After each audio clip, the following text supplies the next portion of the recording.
అందరికీ నమస్కారం అండి. ప్రస్తుతం దేశవ్యాప్తంగా ఒక్కటే చర్చ. మళ్ళీ లాక్డౌన్ రాబోతుందా? ప్రధానమంత్రి మోదీ పార్లమెంట్లో చేసిన హెచ్చరిక వెనుక అంతరార్థం ఏంటి? అమెరికా మరియు ఇరాన్ల మధ్య పెరుగుతున్న ఉద్రిక్తతలు మన వంటింటి గ్యాస్ వరకు ఎలాంటి ప్రభావం చూపబోతున్నాయి? సోషల్ మీడియాలో వైరల్ అవుతున్న వార్తలలో నిజమెంత? మరి ఈరోజు మన వీడియోలో పూర్తి వివరాలు తెలుసుకుందాం. వీడియోని చివరి వరకు చూడండి, ఎందుకంటే మనం తీసుకోవాల్సిన అతి ముఖ్యమైన జాగ్రత్తల గురించి ఇందులో చర్చించబోతున్నాం.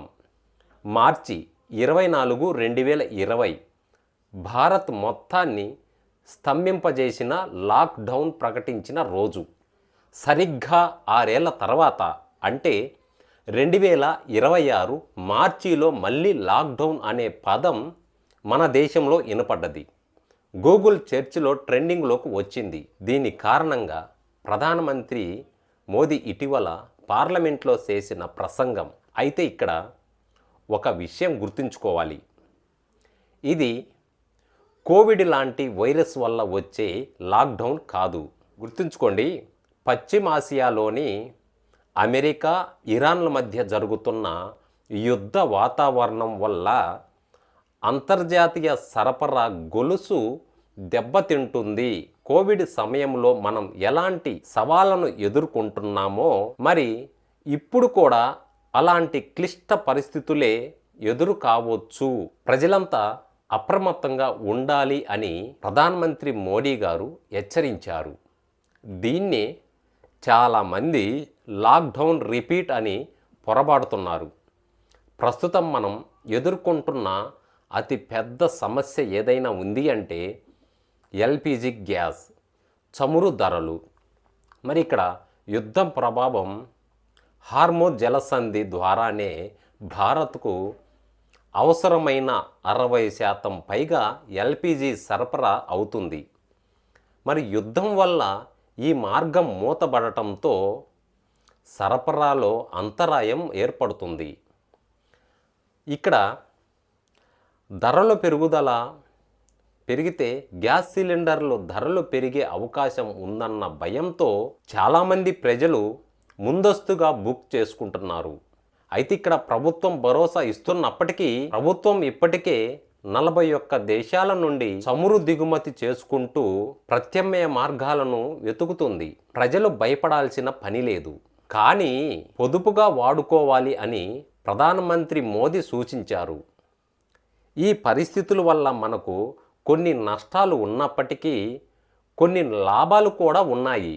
ఏంటంటే నిత్యావసర వస్తువులు ధరల పెరుగుదలలు, ఎరువుల కొరత మరియు విదేశాల్లో ఉన్న భారతీయుల భద్రత.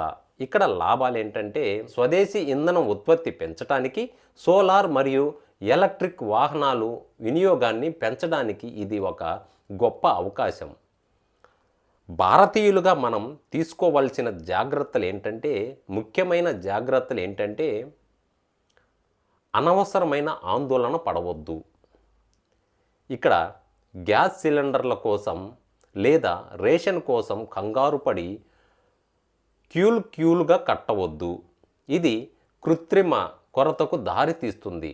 నకిలీ వార్తలను నమ్మకండి. రేపటి నుంచే లాక్డౌన్ అంటూ వచ్చే వాట్సాప్ మెసేజ్లను షేర్ చేయకండి.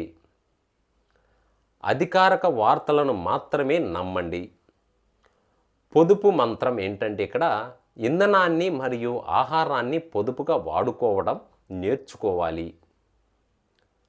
అక్రమ నిల్వలను అడ్డుకోండి. మీ ప్రాంతంలో కానీ మీ ఏరియాలో కానీ ఎవరైనా గ్యాస్ సిలిండర్లను బ్లాక్ మార్కెట్ చేస్తున్నట్లయితే మీరు చూస్తే వెంటనే అధికారులకు ఫిర్యాదు చేయండి. కోవిడ్ సమయంలో మనం ఎలాగైతే ఐక్యంగా ఉన్నామో ఈ ఆర్థిక సవాళ్లను కూడా అలాగే ఎదుర్కోవాలి.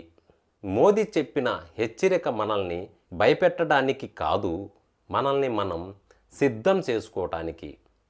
లాక్డౌన్ అనేది ప్రస్తుతానికి ఒక రూమర్ మాత్రమే, కానీ అంతర్జాతీయ పరిస్థితుల దృష్ట్యా మనం అప్రమత్తంగా ఉండాలి.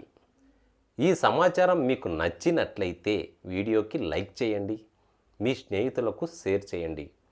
మరి ఇలాంటి మరిన్ని లేటెస్ట్ అప్డేట్స్ కోసం మా ఛానల్ని సబ్స్క్రైబ్ చేయండి. మరి మర్చిపోకండి, మరో మంచి వీడియోతో మళ్ళీ మీ ముందుకు వస్తాను. అంతవరకు ధన్యవాదాలు.